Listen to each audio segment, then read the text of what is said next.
ভাইখানে আইলো আর আলি আলি করলো, ঠিক কিনা? হ্যাঁ, আরে ভাই আলি আলি কেন করি? আলি আলি করাটা ইবাদত। আলি আলি করাটা কি ইবাদত? জিক্রু আলিন ইবাদাতুন। মৌলা আলী আলাইহিস সালামের নাম স্মরণ করা, আলী আলী কাহনা, সেটা ইবাদত হে। চিল্লিয়ে বলো না সুবহানাল্লাহ। আন-নাজরু ইলা ওয়াজহি আলিন ইবাদাতুন। মৌলা আলী আলাইহিস সালামকে দেখাটাও ইবাদত। চিল্লিয়ে বলেন সুবহানাল্লাহ। এগুলো আমি বহু আলোচনা করেছি আপনাদের এলাকার মধ্যে। যাই হোক, আজকে রাত্র গভীর, সুতরাং আর বেশি লম্বা করতে চাই না। ছোট্ট করে আমার আরেকটা গজল থেকে কিছু অংশ আপনাদেরকে শুনাইয়া আমি অন্য লাইনে জিকির আজকারে চলে যাব। আমার দেহ মনে বলে আলী আলী, আমার দেহ মনে বলে আলী আলী, ইয়া মৌলা আলী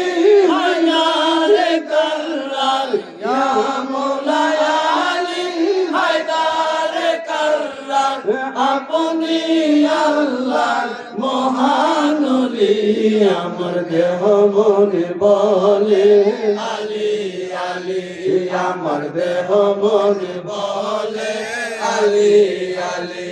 খাইবরের মাঠে আসরের কালে সূর্য যখন হেলিয়া পড়ে, মৌলা আলীর জন্য দয়াল নবীজি দিলেন সূর্যকে পিছনে ঠেলি, আমার দেহ মন বলে আলী আলী, আমার দেহ মন বলে আলী আলী, ইয়া মৌলা আলী হায়দার কাররার, ইয়া মৌলা আলী হায়দার কাররার, আপনি আল্লাহর মহান ওলি, আমার দেহ মনে বলে আলী আলী, আমার দেহ মনে বলে আলী আলী।